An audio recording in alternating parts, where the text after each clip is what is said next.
ಆತ್ಮೀಯರೇ, ನಾನು ನಿಮ್ಮ ಸ್ನೇಹಿತೆ ವೀಣಾ ಭಟ್ ಹಾಗೂ ನನ್ನ ಜೊತೆಗೆ ಮನೋಶಾಸ್ತ್ರಜ್ಞೆ ಡಾಕ್ಟರ್ ಉಷಾ ಶ್ರೀನಾಥ್ ಅವರಿದ್ದಾರೆ. ಅವರು ಬರೀ ಮನೋಶಾಸ್ತ್ರಜ್ಞೆ ಮಾತ್ರವಲ್ಲದೆ ಉತ್ತಮ ಗಾಯಕಿಯೂ ಹೌದು. ಅನೇಕ ಶಿಷ್ಯವೃಂದವೂ ಅವರ ಜೊತೆಗೆ ಇದ್ದಾರೆ.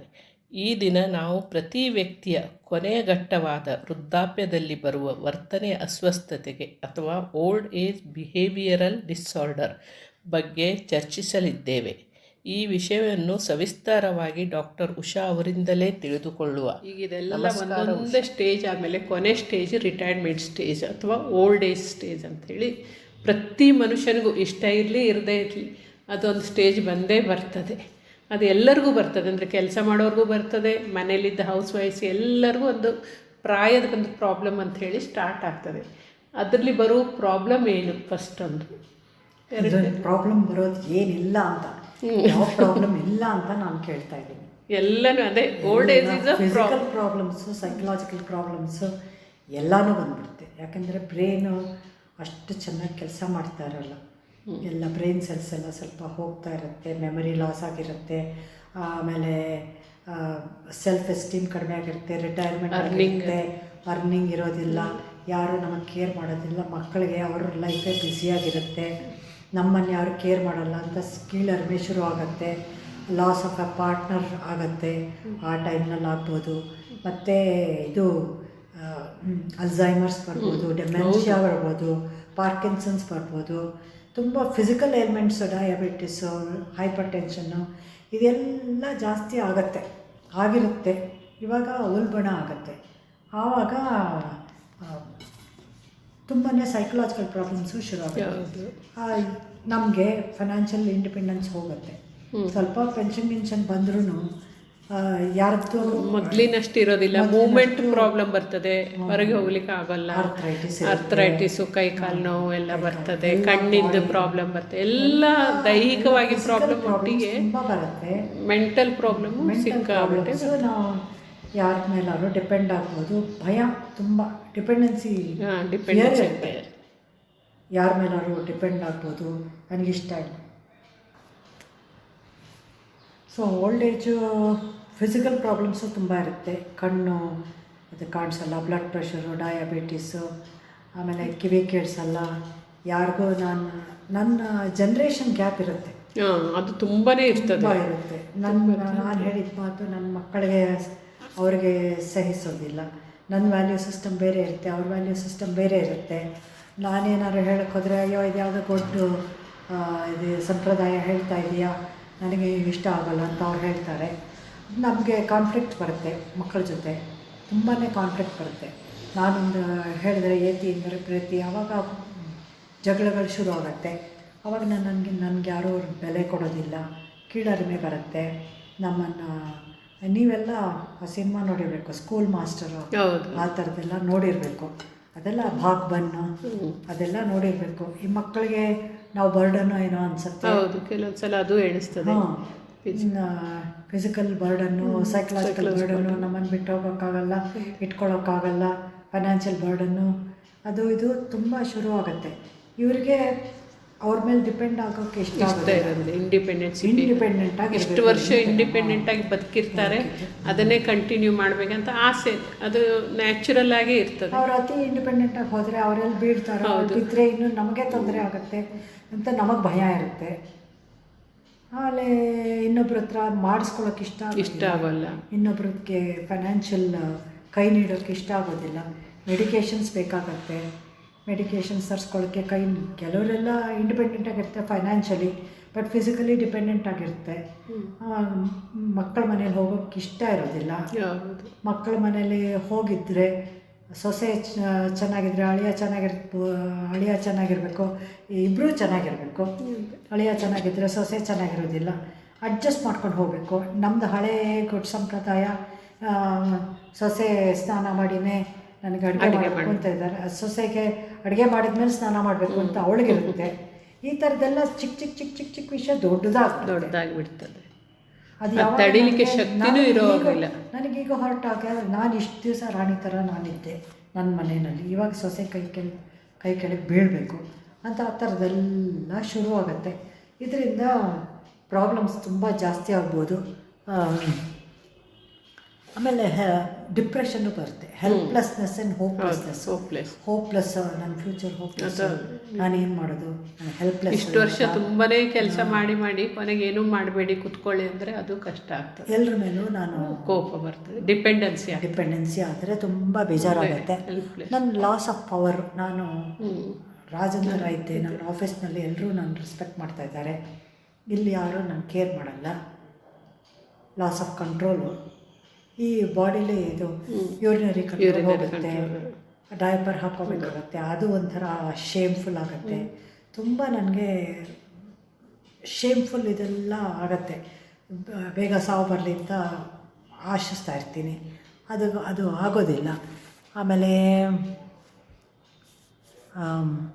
ಇದು ಬಾಸ್ ಮಾಡ್ತಾರೆ ಮಕ್ಕಳು, ನೀನು ಅದನ್ನು ಮಾಡಬೇಡ, ಇದನ್ನು ಮಾಡಬೇಡ, ಅದನ್ನು ಮಾಡಬೇಡ, ಅಲ್ಲಿ ಹತ್ತಬೇಡ, ಇಲ್ಲಿ ಹತ್ತಬೇಡ ಅಂತಾರೆ. ಆವಾಗ ನನಗೆ ಈಗ ಹರ್ಟ್ ಆಗುತ್ತೆ. ನಾನು ಇಷ್ಟು ದಿವಸ ನಾನು ನಿಮ್ಮನ್ನೆಲ್ಲ ನೋಡ್ಕೊಂಡಿದ್ದೀನಿ, ಅದು ರಿವರ್ಸ್ ಆಗಿಬಿಡುತ್ತೆ. ಇವಾಗ ತಿರ್ಗಾ ನಾನು ಹಠ ಮಾಡೋಕ್ಕೆ ಶುರು ಮಾಡ್ತೀನಿ.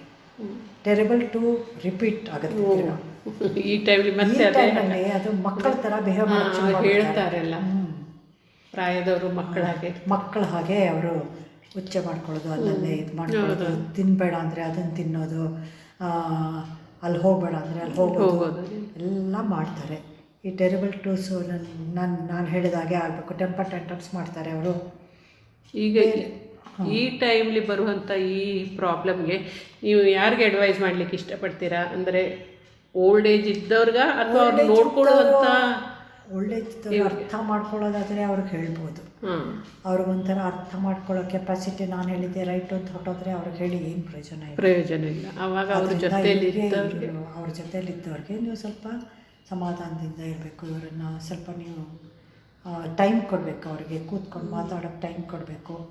ಸ್ವಲ್ಪ ಅವ್ರನ್ನ ಹೊರಗಡೆ ಕರ್ಕೊಂಡು ಹೋಗಬೇಕು. ಅಥವಾ ನೀವು ಬ್ಯುಸಿಯಾಗಿದ್ದೀರಾ, ಅದು ಸರಿ, ಮೊಮ್ಮಕ್ಕಳ ಜೊತೆ ಆಟ ಆಡೋಕ್ಕೆ. ಕೆಲವರು ಮೊಮ್ಮಕ್ಕಳ ಜೊತೆ ಆಟ ಆಡ್ತಾರೆ, ಅವ್ರ ಜೊತೆ ಎಲ್ಲ ಆಟ ಆಡಬೇಡ, ಅವ್ರದ್ದು ಏನೇನೋ ಗೊಡ್ಡ ಸಂಪ್ರದಾಯ ಎಲ್ಲ ಕಲ್ತ್ಕೋತೀಯ ಅಂತ ಅವ್ರ ತಂದೆ ತಾಯಿ ಹೇಳ್ಕೊಂಡು ಹೋಗ್ತಾರೆ. ಅದೆಲ್ಲ ತಪ್ಪು. ಅವ್ರಿಗೂ ಖುಷಿ ಆಗುತ್ತೆ ಮೊಮ್ಮಕ್ಕಳ ಜೊತೆ ಆಡೋದು, ಮೊಮ್ಮಕ್ಕಳ ಜೊತೆ ಇದು ಪಾಠ ಹೇಳ್ಕೊಡೋದು. ಯಾರೋ ಒಬ್ಬರು ಹಾಡ್ತಾಯಿದ್ರು ಮೊಮ್ಮಕ್ಕಳಿಗೆ, ನೀನು ಹಾಡಬೇಡ, ಅದೆಲ್ಲ ಅಭ್ಯಾಸ ಆಗ್ಬಿಡುತ್ತೆ, ಅದು ಮಾಡಬೇಡಿ ಅಂತ ಹೇಳ್ಕೊಂಡು ಹೊಟ್ಟೋಗೋದು. ಮೊಮ್ಮಕ್ಕಳೆಲ್ಲ ಮಾಡಿದ್ರೆ ತುಂಬ ಬೇಜಾರಾಗುತ್ತೆ. ಅವರೇನು ಕೆಟ್ಟವ್ರು, ಅವ್ರಿಗೆ ಕೆಟ್ಟದ್ದು ಮಾಡ್ತಾಯಿದ್ದಾರೆ ನಮ್ಮ ಮಕ್ಕಳಿಗೆ, ಒಳ್ಳೆತನೇ ಮಾಡ್ತಾಯಿದ್ದಾರೆ. ಆದರೂ ಇವ್ರಿಗೆ ಸಹಿಸಲ್ಲ, ಜನ್ರೇಷನ್ ಗ್ಯಾಪ್ ತುಂಬ ಇರುತ್ತೆ. ಅದರಿಂದ ಅವ್ರಿಗೆ ಏನೇನೋ ಪಿಜ್ಜಾ ಗಿಜ್ಜಾ ಪಾಸ್ತಾ ಅದೆಲ್ಲ ಸರಿ ಹೋಗುತ್ತೆ. ಅವ್ರಿಗೆ ಯಾವುದೋ ಸಾರು ಅನ್ನ ಅವ್ರಿಗೆ ಬೇಕಾದ್ದು ಮಾಡಿ ಹಾಕಬೇಕು. ಇವ್ರಿಗೆ ಅಷ್ಟೊಂದು ಪೇಷನ್ಸ್ ಇರೋದಿಲ್ಲ. ಅದರಿಂದ ತುಂಬ ಏರಿಯಾಸಲ್ಲಿ ಕಾನ್ಫ್ಲಿಕ್ಟ್ ಬರುತ್ತೆ. ಕಾನ್ಫ್ಲಿಕ್ಟು ಸಪ್ರೇಟಾಗಿದ್ದರೆ ಕಷ್ಟ, ಅವ್ರಿಗೂ ಕಷ್ಟ, ಜೊತೆಯಲ್ಲಿದ್ದರೆ ಕಷ್ಟ. ಹೀಗೆಲ್ಲ ಬರ್ತದೆ ಎಲ್ಲರಿಗೂ ಅದೊಂಥರ. ಆದರೆ ಅದು ಬಂದೇ ಬರ್ತದೆ. ಅದನ್ನ ಕರ್ಸ್ ಅಂತಾರೆ, old age is a curse ಅಂತಾರೆ. Old age is a curse. ಆದರೆ ಅದರಿಂದನೂ ಹೊರಗೆ ಬರ್ಬೋದು ಅಂಥೇಳಿ ಅದೇ ಆ ಓಲ್ಡ್ ಏಜ್ ಪೀಪಲ್ ಅವ್ರಿಗೂ ಒಂದು ಸೋಷಿಯಲ್ ಸರ್ಕಲ್ ಇರುತ್ತೆ, ಅದನ್ನ ಮಾಡ್ಕೋಬೇಕು. ಅವ್ರು ಮಾಡ್ಕೋಬೇಕು. ಇವಾಗ ಅಮೆರಿಕದಲ್ಲಿ ಎಲ್ಲ ಮೊಮ್ಮಕ್ಕಳನ್ನ ನೋಡ್ಕೊಳಕ್ಕೆ ಹೋಗಿರ್ತಾರೆ. ಅವರೆಲ್ಲ ಒಂದು ಪಾರ್ಕಲ್ಲಿ ಹೋಗ್ಬಿಟ್ಟು ಕೂತ್ಕೊಂಡು ತಮ್ಮ ಮಕ್ಕಳಿಗೆ ಕಂಪ್ಲೇಂಟ್ ಮಾಡೋದು, ಸೊಸೆ ಬಗ್ಗೆ ಕಂಪ್ಲೇಂಟ್ ಮಾಡೋದು, ಮಕ್ಕಳ ಬಗ್ಗೆ ಏನೋ ಮಾಡ್ತಾ ಇರ್ತಾರೆ. ಅವ್ರಿಗೊಂದು ಸೋಷಿಯಲ್ ಒಂದು ಮನಸ್ಸಿಂದ ಹೊರಗೆ ಹಾಕ್ಲಿಕ್ಕೆ ಒಂದು ವೆಂಟ್ ಮಾಡೋಕ್ಕೆ ಒಂದು ಪ್ಲಾಟ್ಫಾರ್ಮ್ ಸಿಗುತ್ತೆ ಅವ್ರಿಗೆ. ಬೇರೆ ಫ್ರೆಂಡ್ಸ್ ಸಿಗ್ತಾರೆ, ಅವರು ಅದೇ ಸೇಮ್ ಸಿಚುವೇಶನಲ್ಲಿ ಇರ್ತಾರೆ. ಅವ್ರ ಕಷ್ಟ ಹೇಳ್ಕೊತಾರೆ, ಇವ್ರಿಗೆ ಅವ್ರ ಕಷ್ಟ ಹೇಳ್ಕೊಡ್ತಾರೆ. ಅವ್ರಿಗೂ ಒಂದು ಇದು ಪ್ಲಾಟ್ಫಾರ್ಮ್ ಸಿಗುತ್ತೆ. ಈ ಓಲ್ಡ್ ಮೆನ್ನು ಅವರು ಪರಸ್ಪರ ಮಾತಾಡಿಕೊಂಡು ಈ ಥರ ಎಲ್ಲ ಆಯಿತು ಅಂತ ಅದೆಲ್ಲ ಲೋನ್ಲಿನೆಸ್ ಕಳೆಯುತ್ತೆ ಅವ್ರಿಗೂ. ಆಮೇಲೆ ಕೆಲವರೆಲ್ಲ ಸ್ವಲ್ಪ ಕಾರ್ಡ್ಸ್ ಆಡೋದು ಅದೆಲ್ಲ ಮಾಡ್ತಾರೆ. ಆವಾಗ ಸೋಷಿಯಲ್ ಎಂಟರ್ಟೈನ್ಮೆಂಟ್ ಆಗುತ್ತೆ ಆ ಏಜ್ನಲ್ಲಿ. ಸ್ವಲ್ಪ ಫಿಸಿಕಲ್ ಎಕ್ಸಸೈಸು, ಯೋಗ, ಈಗ ಸ್ಪಿರಿಚುಯಾಲಿಟಿಗೆ ತುಂಬ ಇಂಪಾರ್ಟೆನ್ಸ್ ಕೊಡಬೇಕಾಗ್ತದೆ. ಯೋಗ ಮಾಡ್ಬೋದು, ಮೆಡಿಟೇಷನ್ನು, ಸ್ಪಿರಿಚುಯಾಲಿಟಿ ಆ ಥರದ್ದೆಲ್ಲ ನಾವು ರೂಢಿಸ್ಕೋಬೇಕು ಈ ಏಜಲ್ಲಿ. ಬೇರೆಯವ್ರಿಗೆ ಸಹಾಯ ಮಾಡೋದು, ನಮ್ಮ ಕೈಲಿ ಆಗೋದು. ಮನೇಲಿ ಆದಷ್ಟು ಕೆಲಸ ಮಾಡೋದಕ್ಕೆಲ್ಲ ಅವ್ರಿಗೂ ಕೆಲವ್ರನ್ನ ಕೇಳಿದ್ದೇನೆ ರೀ, ಕೆಲಸನೇ ಮಾಡಬಾರ್ದು ಅಂಥೇಳಿ ರಿಸ್ಟ್ರಿಕ್ಷನ್, ಅದು ತಪ್ಪು. ಅವ್ರ ಕೈಲಿ ಆಗೋದು ಇಂಥ ಸೊಪ್ಪು ಕ್ಲೀನಿಂಗು ಇಂಥದನ್ನೆಲ್ಲ ಅವ್ರಿಗೆ ಹಚ್ಚಿದ್ರೆ ಅವ್ರು ಅದರಲ್ಲಿ ಟೈಮ್ ಪಾಸ್ ಆಗ್ತದೆ ಅವ್ರಿಗೆ. ಮೊಸರು ಕಡೆದು ನಾನು ಸ್ವಲ್ಪ ನಾನು ಉಪಯೋಗಕ್ಕೆ ಬರ್ತಾ ಇದ್ದೀನಿ, ನಾನು ಯೂಸ್ಲೆಸ್ ಅನ್ನಿಸ್ಬಾರ್ದು. ಅದೇ ಅವ್ರು ಮಾಡೋ ಕೆಲಸ ಮಾಡಲಿ. ನಮ್ಮ ತಾಯಿಗೂ ನಾನು ಕೊಡ್ತಾ ಇದ್ದೆ ಸೊಪ್ಪು ಕ್ಲೀನ್ ಮಾಡಿಕೊಡು, ಖುಷಿ ಆಗ್ತದೆ. ಅದೇ ಅವ್ರವ್ರಿಗೆ ಬರುವಂಥ ಕೆಲಸ ಅವರೆಲ್ಲ ಇಷ್ಟು ವರ್ಷ ಮಾಡಿದ್ಯಾ, ಇವಾಗ ಏನು ಮಾಡಬೇಕಾಗಿಲ್ಲ ಕೂತ್ಕೋ ಅಂತಾರೆ. ಅದು ತಪ್ಪು. ನಮ್ಮ ಕೈಲಾದಷ್ಟು ನಾವು ಮಾಡ್ತಾ ಇದ್ದರೆ ನಮಗೆ ಮೈಗೂ ಒಳ್ಳೆಯದು. ಓಡಾಡ್ತಾ ನಾವು ಕೆಲಸ ಮಾಡ್ತಾಯಿದ್ರೆ ನಮಗೆ ಮೈಗೂ ಒಳ್ಳೆಯದು, ಮನಸ್ಸಿಗೂ ಒಳ್ಳೆಯದು. ಆವಾಗ ನಮ್ಮ ಅತ್ತೆ ನನಗೆ ಸಹಾಯ ಮಾಡ್ತಾಯಿದ್ದಾರೆ ಅಂತ ಅತ್ತೆಗೂ ಸೊಸೆಗೂ ಸ್ವಲ್ಪ ಕ್ಲೋಸ್ನೆಸ್ಸು ಬರುತ್ತೆ. ಅಡುಗೆಯಲ್ಲಿ ನಾನೇ ಮಾಡ್ತೀನಿ ಇವತ್ತು ಅನ್ನೋದು, ಅವ್ರಿಗಿಷ್ಟ ಆಗೋದು ಮಾಡಿಕೊಡೋದು, ಏನೋ ಒಂದು ಎಲ್ಲ ಮಾಡಿ ಪಾರ್ಟಿಸಿಪೇಟ್ ಮಾಡಬೇಕಾಗ್ತದೆ. ಯಾಕಂದರೆ ಅವ್ರು ಯಾರು ಅವರೊಟ್ಟಿಗೆ ಟ್ರೀಟ್ ಮಾಡ್ತಾರಲ್ಲ ಅವ್ರಿಗೂ ನಾಳೆ ಇದೇ ಟೈಮ್ ಬರುವಂಥ ಇದಿದೆ. ಓಲ್ಡ್ ಏಜ್ ಎಲ್ಲರಿಗೂ ಬಂದೇ ಬರ್ತದೆ. ಹೀಗಾಗಿ ಅವರೊಟ್ಟಿಗೆ ಹೇಗೆ ಬದುಕಬೇಕಂತ ಕಲಿತ್ರೆ ಅವರಿಂದನೂ ತುಂಬ ನಾಲೆಜು ತೊಗೊಳ್ಬೋದು. ಓಲ್ಡ್ ಏಜ್ ಅವರು ಇಷ್ಟು ವರ್ಷದ ಎಕ್ಸ್ಪೀರಿಯೆನ್ಸ್ ಇರ್ತದೆ ಲೈಫಿಲಿ, ಅದನ್ನೆಲ್ಲ ಎಲ್ಲ ಗೊತ್ತು ಅವ್ರಿಗೇನು ಬೇಕಲ್ಲ. ನಾನು ಒಂದು ಐಪ್ಯಾಡ್ ಕ್ಲಿಕ್ ಮಾಡಿದ್ರೆ ನನಗೆಲ್ಲ ರೆಸಿಪಿ ಬರುತ್ತೆ, ನಿಮ್ಮ ಹತ್ರ ಏನು ಕಲಿಯೋದು ಅಂತೆಲ್ಲ ಆ ಥರ ಆ್ಯಟಿಟ್ಯೂಡೆಲ್ಲ ಇಟ್ಕೋಬಾರ್ದು. ಅವ್ರದ್ದು ಅವ್ರು ಏನಾದ್ರು ಹೇಳಿದ್ರೆ ಕೇಳಬೇಕು. ಕೇಳಿ ಅವ್ರನ್ನೂ ಅಂದಾರೆ ಅವ್ರಿಗೂ ಈಕ್ವಲ್ ವ್ಯಾಲ್ಯೂನ ನೀವು ಡಿಸ್ಕೌಂಟ್ ಮಾಡಬಾರ್ದು. ಅವ್ರಿಗೆ ಡಿಸ್ಕೌಂಟ್ ಮಾಡಿಬಿಟ್ರೆ ಅವ್ರಿಗೆ ತುಂಬ ಈಗೋ ನ್ಯಾಚುರಲಿ ಇಷ್ಟು ವರ್ಷ ಬದುಕಿದವ್ರಿಗೆ ಕೊನೆಗೆ ಅವ್ರಿಗೊಂದು ವ್ಯಾಲ್ಯೂ ಕೊಡಬೇಕು. ಅದೆಲ್ಲ ಹೇಳೋದು ಸುಲಭ, ಅವರು ಅಡ್ಜಸ್ಟ್ ಮಾಡ್ಕೋಬೇಕು. ಅಡ್ಯಾಪ್ಟೇಷನ್ನು ತುಂಬ ಇಂಪಾರ್ಟೆಂಟು ಎಲ್ಲ ಏಜ್ನಲ್ಲೂ, ಎಲ್ಲ ಸ್ಟೇಜ್ನಲ್ಲೂ. From infancy to old age adaptation is important. ನೀವು ಅಡ್ಯಾಪ್ಟ್ ಮಾಡ್ಕೊಳ್ತಾ ಇದ್ದರೆ ಬಿಹೇವಿಯರಲ್ ಪ್ರಾಬ್ಲಮ್ಸ್ ಆದರೆ ಸೊಸೈಟಿಗೆ ಪ್ರಾಬ್ಲಮ್ಮು, ನಿಮಗೂ ಪ್ರಾಬ್ಲಮ್ಮು, ಫ್ಯಾಮಿಲಿಗೆ ಪ್ರಾಬ್ಲಮ್ಮು, ಎಲ್ಲರಿಗೂ ಪ್ರಾಬ್ಲಮ್ಮು. ಇಷ್ಟೇ ಹೇಳಿ ನಾನು ಕನ್ಕ್ಲೂಡ್ ಮಾಡ್ತೀನಿ ನನ್ನ ಟಾಕ್ ಆನ್ ಬಿಹೇವಿಯರಲ್ ಪ್ರಾಬ್ಲಮ್. ಆತ್ಮೀಯರೇ, ಈ ಎಲ್ಲ ಸವಿಸ್ತಾರವಾದ ಚರ್ಚೆಯಿಂದ ನಾವು ಕಂಡುಕೊಂಡ ಜೀವನದ ಸತ್ಯ ಏನೆಂದರೆ, ಒಂದು ದಿನ ನಾವೆಲ್ಲ ನಮ್ಮ ವೃತ್ತಿಯಿಂದ ಅಥವಾ ಪ್ರವೃತ್ತಿಯಿಂದ ನಿವೃತ್ತರಾಗಲೇಬೇಕು. ಆಗ ನಾವೆಲ್ಲ ನಮ್ಮ ಸಂಸಾರದ ಸಂಬಂಧಿಗಳ ಜೊತೆಗೆ ಬದುಕನ್ನು ಕಳೆಯಬೇಕಾಗಿ ಬಂದಾಗ ಉತ್ತಮವಾದ ಮಾನವ ಸಂಬಂಧಗಳು ಮುಖ್ಯವಾಗುತ್ತದೆ. ಈ ನಿವೃತ್ತಿ ಸಮಯದಲ್ಲಿ ನಾವು ನಮ್ಮ ಬಾಳ್ವಿಕೆಯನ್ನು ಸಿಂಹಾವಲೋಕನ ಮಾಡಿದಾಗ ನಾವು ಬಾಳಿದ ಬದುಕು ಅರ್ಥಪೂರ್ಣವಾಗಿರಬೇಕು, ಇತರರಿಗೂ ಒಂದು ಸಂದೇಶವಾಗಬೇಕೆಂದು ಬಯಸುವುದು ಸಹಜವಾಗಿದೆ. ಹೀಗಾಗಿ ನಾವು ಜೀವನದಲ್ಲಿಡುವ ಪ್ರತಿ ಹೆಜ್ಜೆಗೂ ಅಹಂ ಎಂಬ ಪ್ರತಿಷ್ಠೆಯನ್ನು ಬಿಟ್ಟು ಹೊಂದಾಣಿಕೆಯ ಬದುಕಿಗೆ ಅಳವಡಿಸಿಕೊಳ್ಳಬೇಕು. ಈ ವಿಷಯವನ್ನು ಮಾತನಾಡುವಾಗ ನಾನು ದೊಡ್ಡ ಕುಟುಂಬದಲ್ಲಿ ಹುಟ್ಟಿ ಅದೇ ರೀತಿ ದೊಡ್ಡ ಕುಟುಂಬದಲ್ಲಿ ಮದುವೆಯಾಗಿ ಹೋದಾಗ ನಮ್ಮ ಅತ್ತೆ ಅಥವಾ ತಾಯಿಯವರು ಹಿತ ನುಡಿಗಳು ಸದಾ ಜ್ಞಾಪಕಕ್ಕೆ ಬರುತ್ತದೆ. ನಾವೆಲ್ಲ ತಿಳಿದ ಹಾಗೆ ದೇಶದಲ್ಲಿಯೇ ಆಗಲಿ ಸಂಸಾರದಲ್ಲಿಯೇ ಆಗಲಿ ಅತಿ ಮಹತ್ವವಾದ ಸಾವು ನೋವೆಂಬ ತೊಂದರೆಗಳು ಬಂದಾಗ ಎಲ್ಲರೂ ಶಾಂತರಾಗುತ್ತಾರೆ. ಆದರೆ ಚಿಕ್ಕ ಪುಟ್ಟ ವಿಷಯದಲ್ಲಿ ಸದಾ ವಾಗ್ದಾನಗಳು, ಮನಸ್ತಾಪಗಳು ಸಂಭವಿಸುತ್ತಾ ಇರುತ್ತದೆ. ಈ ಸಮಯದಲ್ಲಿ ನಮ್ಮೊಳಗಿನ ಮಾತುಕತೆಗಳಲ್ಲಿ ಬಿಸಿಯೇರಿದಾಗ ನಮ್ಮತ್ತೆ ಎಲ್ಲರಿಗೂ ಶಾಂತವಾಗಿರಿ ಎಂದು ಹೇಳಿ ಈ ದಿನ ಅಮಾವಾಸ್ಯೆ, ಹುಣ್ಣಿಮೆ, ಸಂಕ್ರಮಣ ಎಂಬ ಪರ್ವಕಾಲ ಅಥವಾ ಅದರ ನಿರೀಕ್ಷೆಯ ಅಕ್ಕಪಕ್ಕದ ದಿನವೆಂದು, ಅದಕ್ಕೆ ಈ ರೀತಿಯ ಮನಸ್ತಾಪಗಳು ಎಂದು ಹೇಳಿ ಬಾಯಿ ಮುಚ್ಚಿಸುತ್ತಾ ಇದ್ದರು.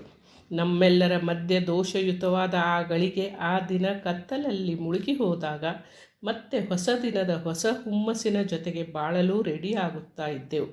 ಎಷ್ಟು ಮಾರ್ಮಿಕವಾದ ಸಹಜವಾದ ಅನುಸಂಧಾನ ನಮ್ಮೊಳಗಿರುವ ಪ್ರೀತಿ ಸ್ನೇಹಕ್ಕೆ. 4 ದಿನದ ನಮ್ಮ ಹೊಂದಾಣಿಕೆಯ ಬದುಕಿಗೆ ಹೆಚ್ಚು ಯೋಚಿಸಬೇಕಿಲ್ಲ. ಹೊಂದಾಣಿಕೆ ಮತ್ತು ಸ್ವೀಕಾರ ಜಗದ ನಿಯಮ.